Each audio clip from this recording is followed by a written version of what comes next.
दोस्तों,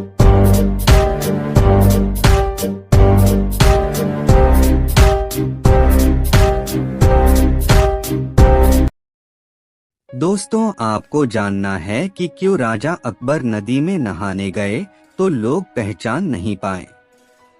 जानना है तो वीडियो को पूरा लास्ट तक देखिएगा। कहानी के लास्ट में कहानी से जुड़ा एक सवाल पूछूंगा। तो चलिए वीडियो शुरू करते हैं। एक दिन अकबर ने सुबह सुबह बीरबल को अपने महल में बुलाकर कहा, बीरबल, आज मुझे नदी में स्नान करने ही इच्छा हो रही है। मैं सामान्य व्यक्ति की तरह जल में स्नान करना चाहता हूँ। मैं चाहता हूँ कि नदी में तैरक बीच में जाऊं और कमल का फूल तोड़ कर लाऊं। ऐसा करो, तुम स्वयं जाओ और देखकर आओ कि इस समय नदी के आसपास कितने आदमी हैं। बीरबल महाराज की बातें सुनी और बिना कुछ बोले नदी की ओर चल पड़ा। थोड़ी ही देर में वह नदी के पास पहुंच गया। उस समय स्नान करने के लिए अनेक आदमी नदी की ओर जा रहे थे।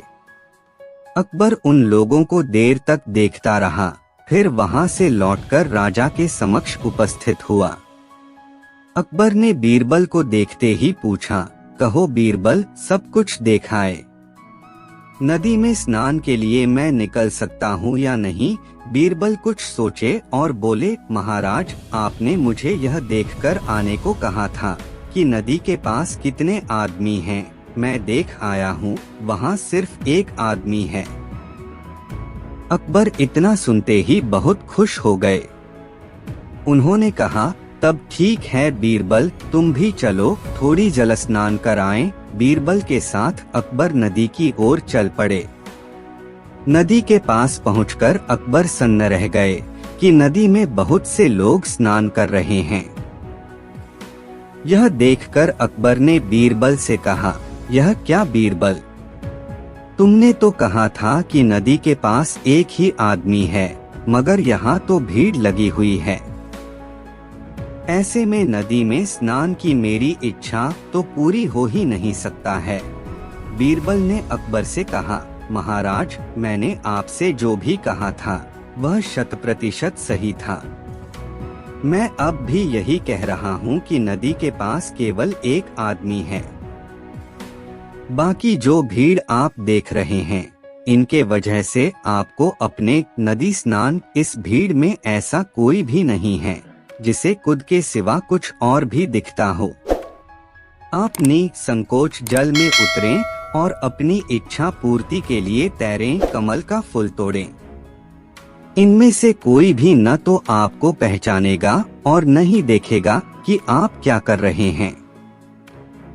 बीरबल की बात सुनकर अकबर गुस्सा हो गए। वे आवेश में आकर बोले, ऐसा क्यों कहते हो बीरबल? क्या ये लोग अंधे हैं? बीरबल बोले, महाराज, आप कपड़े उतार कर मुझे दें और निश्चिंत होकर जल में उतरें। अकबर बोले, यदि मुझे किसी ने भी पहचान लिया तो तुम्हारी खैर नहीं। बीरबल, याद रखना। बीरबल मुस्कुराए और बोला, महाराज, आप अपने कपड़े उतार कर यहीं मुझे दे दें। मैं यही पेड़ के नीचे आपका इंतजार करूंगा। आप जल स्नान करके लौटें। यदि आपको मार्ग में किसी ने भी टोका तो आप जो चाहें मुझे सजा दे दें, मैं स्वीकार कर लूंगा। बीरबल की बात सुनकर अकबर ने अपने कपड़े बीरबल को दे दिया और साधारण कपड़े में नदी के पास पहुंच गए। अकबर को सचमुच रास्ते में किसी ने नहीं टोका। अकबर पानी में उतरे और तैरते हुए सरोवर के मध्य तक गए। 5 कमल का फूल तोड़े और फिर तैरते हुए किनारे आ गए। किसी ने उन पर ध्यान नहीं दिया।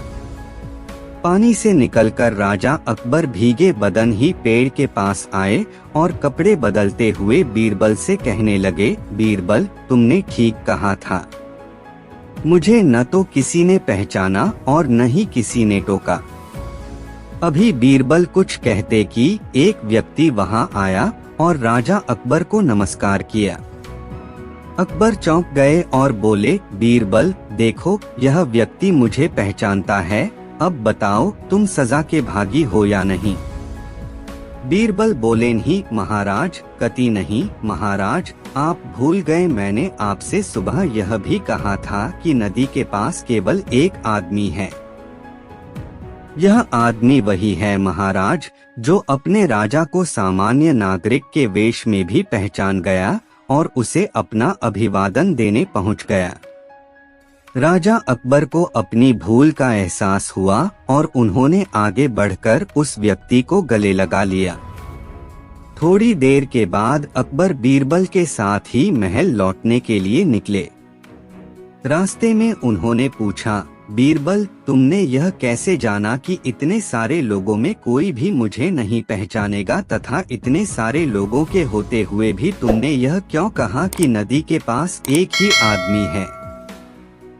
बीरबल शांत भाव से बोले, महाराज जब मैं सुबह आपके पास आया तब अशांत था, मेरा नींद पूरा नहीं हुआ था, रात को सही ढंग से सो नहीं पाया था। जब आपने मुझे नदी की ओर भेजा तो मैं नदी के पास उसी पेड़ के नीचे थोड़ी देर बैठकर विश्राम करने लगा ताकि थोड़ा सा नींद पूरा हो जाए। मैंने देखा नदी की राह में एक बड़ा सा पत्थर पड़ा हुआ है। कई लोगों को उस पत्थर से चोट लग चुकी थी। मैं पत्थर के करीब गया कि उसे वहां से हटा दूं, किंतु मैं वैसा नहीं कर पाया क्योंकि पत्थर का कुछ भाग मिट्टी में गड़ा हुआ था। मैं थककर वापस पेड़ के नीचे आकर बैठ गया। कई लोग पुनः इस पत्थर की ठोकर से आहत हुए, लेकिन सब अपनी चोट सहलाते आगे बढ़ गए। किसी को भी यह चिंता नहीं हुई कि उस पत्थर को वहां से हटाने का प्रयास करे। लेकिन एक आदमी उधर से गुजरते समय पत्थर के पास रुका और उसे हटाने लगा।